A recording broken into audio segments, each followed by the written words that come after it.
It is now 11:17 on this Friday night. Matt is back now. I'm awful foggy out there, as you pointed out earlier. Pretty foggy. Are you ready to have some fun in a forecast? I'm ready to have some fun in a forecast. We're not just going to talk White Christmas, Russ. Okay. We're going to go all the way through next year. Oh, man. I don't know if I can handle all this. It's not always accurate. This is too much fun for me. There's some fun Not things. always accurate, but we're going to do it anyway. Okay. You know, looking 2 weeks in advance isn't always the best thing, but you know what? I'm a long-term kind of guy. I like to look at these things.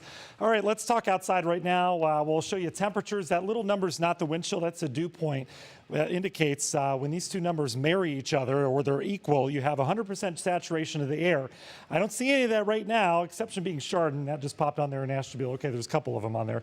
Bottom line, we've got a lot of moisture in place, especially further down to the south. And we've got temperatures that are pretty equal, so we have a lot of saturation out of that air, aka you get fog. And we've got visibilities that continue to be below half a mile from Ashtabula all along I-90, along the lakefront, and that extends south towards 71, especially north of 71.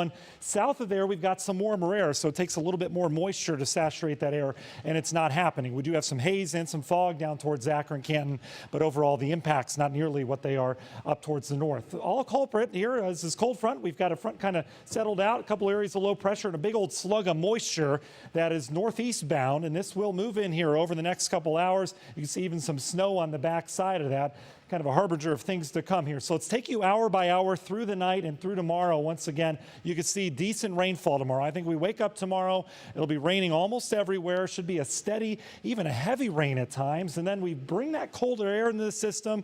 Moisture is still in place. We're going to see a changeover starting in Sandusky around 8 or 9. I think 10, 11 from Cleveland to Mansfield. Akron up to Ashtabula down towards Millersburg a little afternoon. And then it moves on out. And the snow type will be kind of a slushy, heavy wet snow. We could get maybe an inch or two out of it, and then we're dealing with quiet conditions for all your Saturday evening plans. No moisture expected out of that, but it'll be getting colder throughout the day. After that, we turn towards Christmas Eve, and we've got another system coming in that's going to bring an accumulating snowfall for most of northern Ohio Christmas Eve on into Christmas, I guess early Christmas morning as it looks right now. So if you have Christmas Eve service plans or plans to visit friends and family on Christmas Eve, you might want to pay attention to the weather because we're going to get some accumulating snow around here. Rain to snow tomorrow, temps falling, all that snow coming to an end. We have a very quiet Saturday evening, although it'll be windy and cold. All right, let's look at that forecast for that Christmas Day storm. Here it comes. Little area of energy through the atmosphere comes in here, some increasing clouds, and then some snowflakes developing early Sunday that lasts through Sunday evening. And then the system quickly puts out or moves on out after it moves through the area, but starts to put down some lake effect snow behind that with that cold wind as we go on into Christmas Day. How much snow are we talking? I think on the order of maybe an inch or two tomorrow, but look at some of these totals. The latest model run, upwards of 6 inches total across the northern tier counties. May have some lake enhancement with that, and that would be, again, Christmas Eve on through Christmas morning. So we'll keep an eye on it. I think we're going to do this, guys. I think we're going to have a white Christmas for everyone here in northern Ohio. Let's go long range briefly. There's our snow tomorrow. There's our Christmas Eve snow.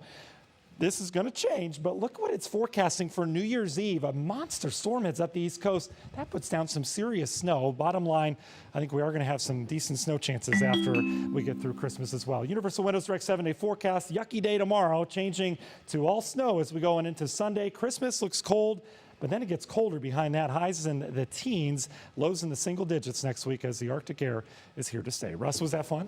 It was lots of fun. Lots of fun. You talk about a monster storm and fun all in the same sentence. That's right. All right, Matt.